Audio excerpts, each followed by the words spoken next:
And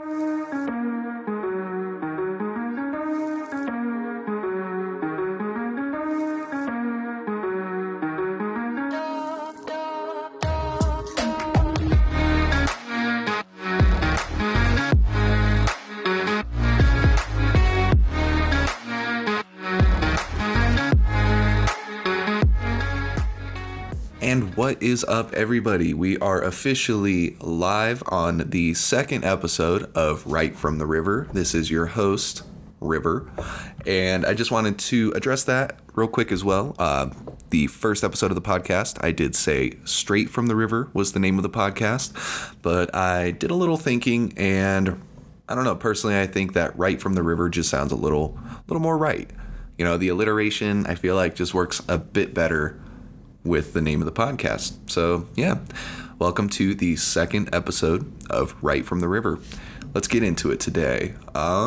Today, I think, got something that I would like to start making like a tradition for the podcast is a little beginning of the bit bong rip. Nothing too crazy. Just got a little bit of our legal Colorado medical marijuana. The strain I'm smoking on today is Garlic Breath. Super nice strain. Lives up to the name. Tastes like you're smoking out of a bowl of garlic dip, which might not be the most appealing to some people, but honestly, that's some of my favorite kind of weed. I want my weed to smell like a skunk eating garlics, doing a burnout. You know, like I want that like grimy smelling weed. But yeah, enough talking. Let's start this beginning of the bit bong rip.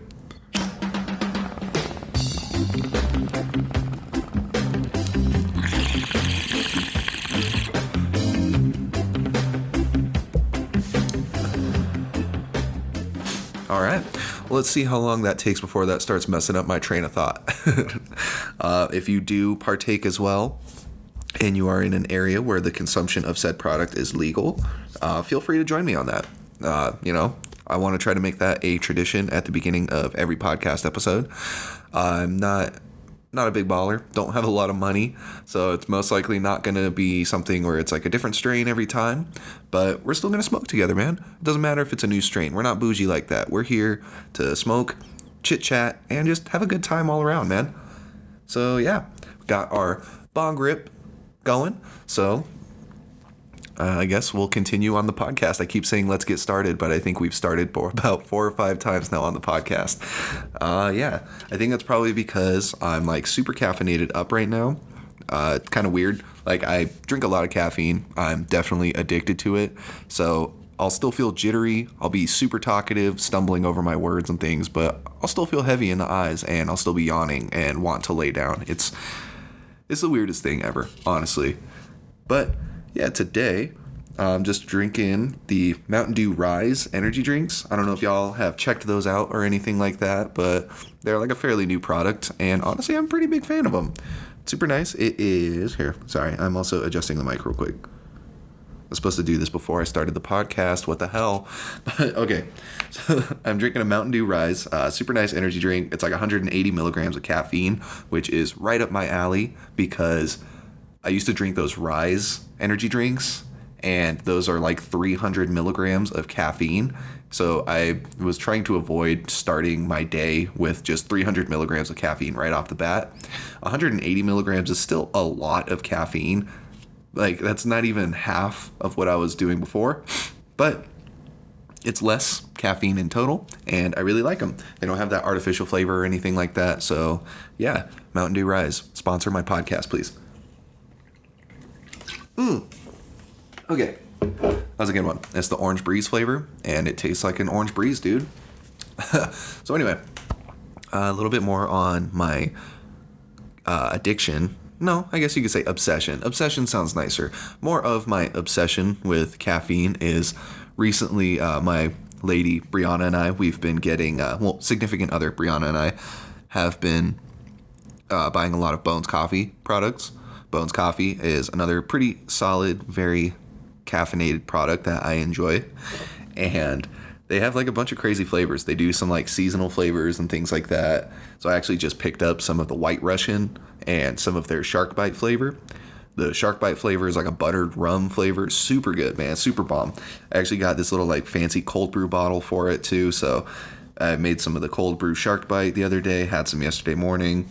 top notch. Definitely recommend that flavor. So yeah, Bones Coffee sponsored my podcast. All right, enough of attempting to get sponsors for the day. I actually kind of wanted to talk about something that is a little serious, a little more on the serious side. Here in Colorado, recently they passed House Bill 1317, and this is essentially going to be one of the biggest regulation adjustments to the medical marijuana industry since its legalization. They're essentially going to be lowering the amount of concentrate product that a patient would be able to buy from 40 grams a day to 8 grams a day total. So that's a very significant difference. And for people who heavily medicate with concentrate products, that's going to be a little bit of a shock to them. And I feel like the situation's a bit of a double-edged sword. Actually, here, hold on. Before I start going in and giving my opinion on the situation and things, I'm actually going to give a little more of a rundown on the bill itself. So House Bill 1317 is a bill that is aimed to create stricter regulations on Colorado medical marijuana purchasing. As I said previously, it's lowering the daily limit of concentrates from 40 grams a day to 8 grams a day in total. And they're actually going to lower the amount let me restart that.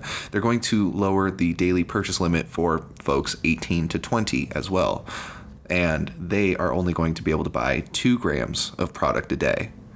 So drastically different than the 40 grams a day that was legal, I believe, since last year when it was enacted. Before that, there wasn't any difference in daily product you could buy for concentrates.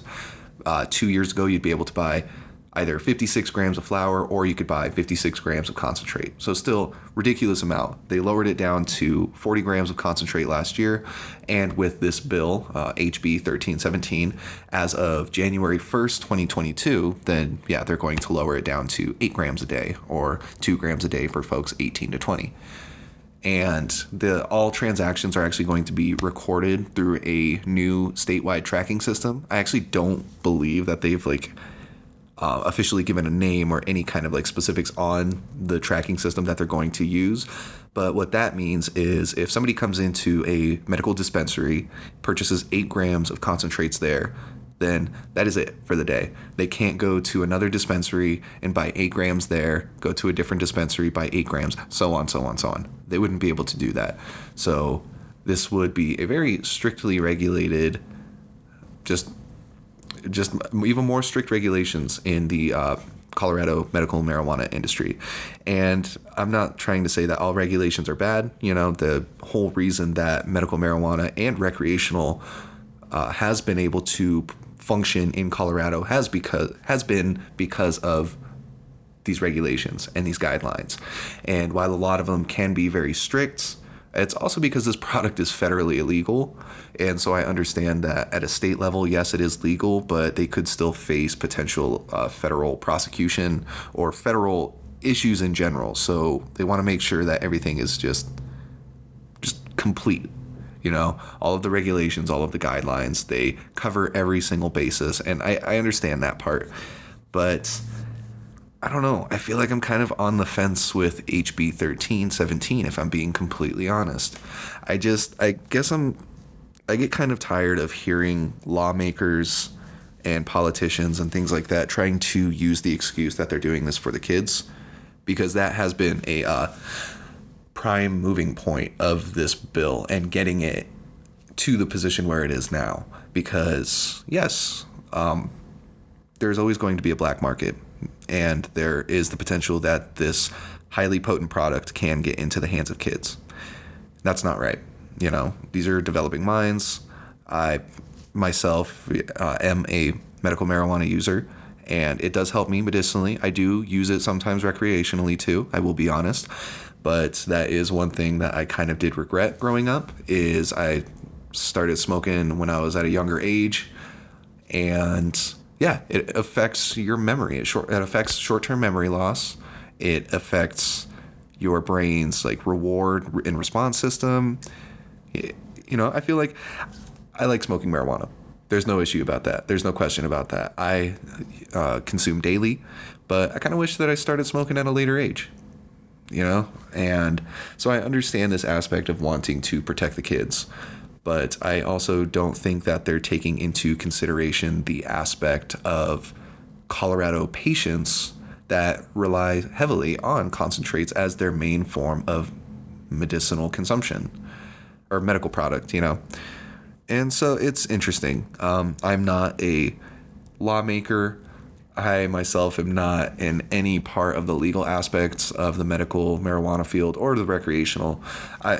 In marijuana as a whole, I don't have a lot of legal experience or training, so I can't really sit here and make assumptions and too much judgment on what is wrong or what is right for these situations. But I don't know. It's tricky. I'm curious to see how things play out with this, because I myself I work in the medical marijuana field as well. I worked as a bud tender for a long time. I'm still kind of a bud tender, working my way up, trying to get a little bit above that. And yeah, I'm curious to see how our patients are going to react to this change, because we do have some folks that come in and they stock up. They like to stay stocked up on concentrates. That is their preferred method of medical consumption. And so, yeah, it'll be interesting. But yeah, ooh, goodness, that hit of garlic breath from earlier is already starting to make me trail off just a little bit. So to help with that, let's take another hit.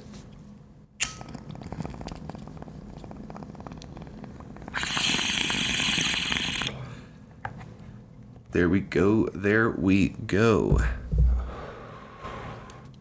I'm also being joined today by my guest, my cat, Max.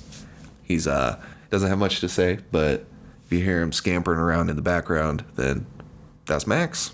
But so yeah, I just wanted to share some of my opinion on HB 1317. I haven't heard too much about it. I don't think that a lot of people are actually aware that this bill was passed, and we have a pretty good amount of time before it is put into place, because from everything that I can find research-wise, it looks like the bill will be enacted January 1st, 2022. So we're only like 6 months away from that. And I myself am not too heavy of a concentrate user, but I don't know.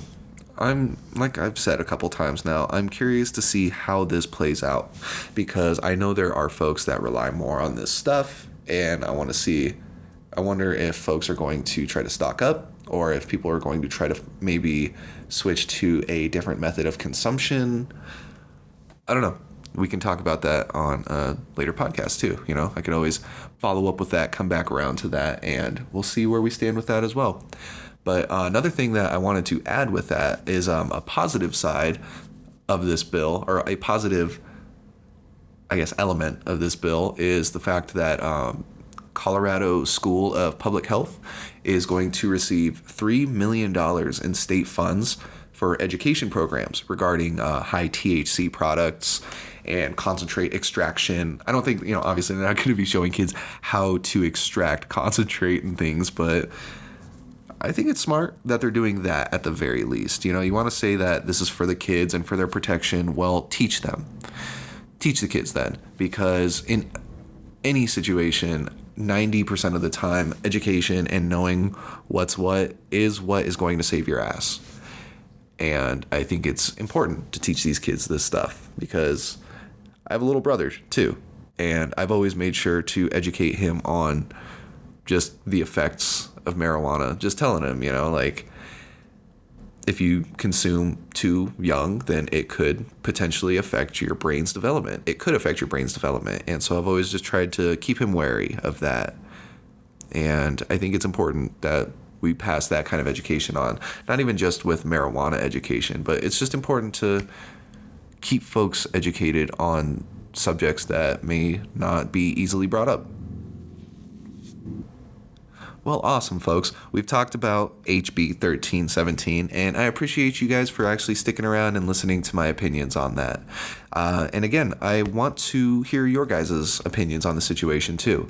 It's a very bipartisan bill, so there were a lot of people that were very polarized with the issue, and I want to see, I want to see your guys' opinions on it too. What do you think about it? Is this a good thing? Do you think that this is a positive, has a positive impact?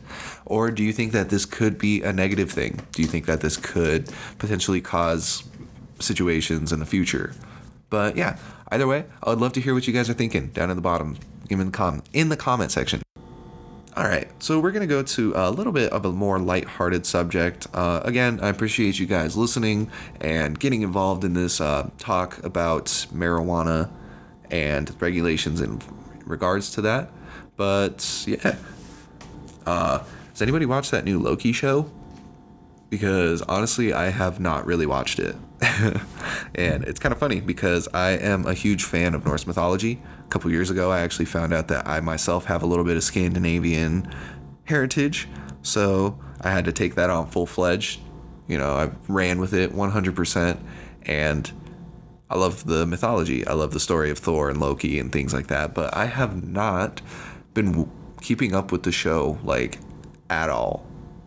And I've heard some pretty good things about it. You know, they're talking about the universe or like the timelines and how this could potentially change things with the show, which sounds pretty cool. They introduced like a female version of Loki. I think they confirmed that like the MCU version of the character is like gender fluid and bisexual too. I know they definitely did confirm that he's bisexual, but I read something about possibly gender fluidity, because I mean that would make sense if he's like a female in one world and a male in another, you know, like that's pretty interesting. I think that's pretty cool.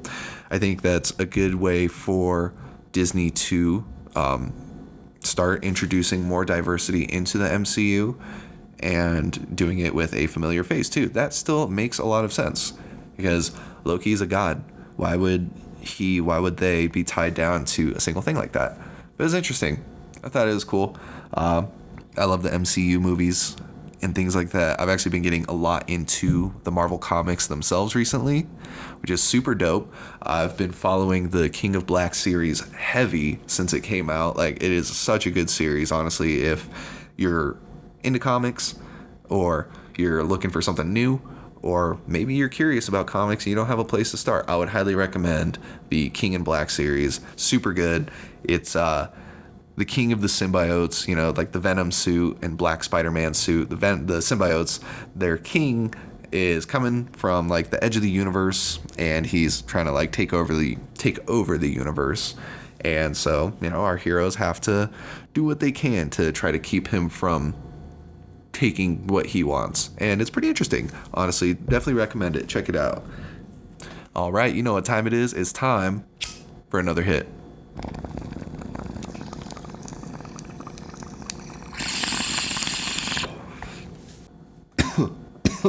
Oh my god. So in regards to marijuana, on like the lighter note, what kind of marijuana products do y'all enjoy smoking on? Let me know down in the comments. I personally myself am more of a flower guy. I've always stuck heavy with smoking flower.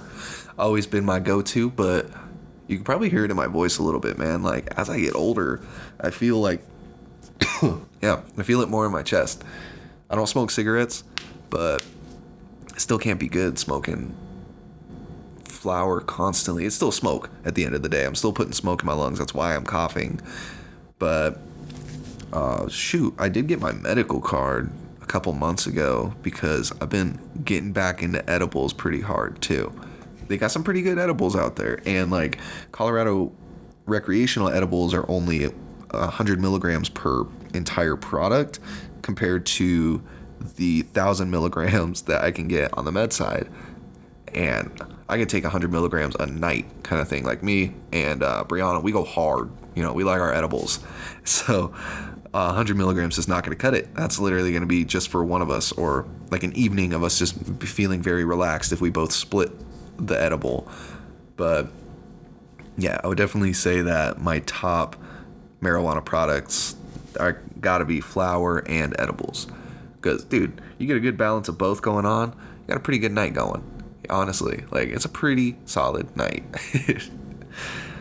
But yeah, I do need to get myself a new bit of smoking equipment, though. I actually do have like an Instagram page that I've had for a while now, like a grip, probably like almost a year now. And it's my weed page where I just post like pictures of products I'll try to say that 5 times fast. Post pictures of product and just like smoking content and stuff like that. And it's cool. It got a little bit of traction, but I don't have very good like rigs or bongs.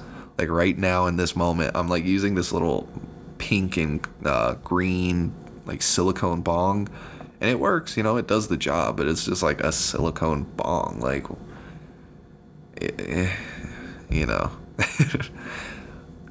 stoner problems, right? Like Colorado stoner problems. All right, everyone. Well, I think I'm going to end the podcast there on this note. I just wanted to thank y'all for tuning in again. This is the second episode of Right from the River. Not straight from the river, right from the river. We're going to solidify that one from this point on. But yeah, thank you again for tuning into the podcast. I'm getting a little better. I feel like I got some progress to make with it, but we're doing better with the podcast so far. I know it's the second episode, but like I said in the first episode, man, we're going to look back on these early episodes and be like, oh man, I can't believe I've come this far kind of thing. But yeah, I want to get into the habit of posting these on Tuesday. So if you're enjoying the podcast, then I'll definitely look out for those Tuesdays. And yeah, probably try to do like Tuesday, 11 a.m. That way it's still early in the day. Gives you plenty of time to check it out throughout the day. Give it some time to marinate and all that good stuff. But yeah, one more time, just for good measures, thank you guys for listening to the podcast. This is River, and signing off for the day. You guys have a great week.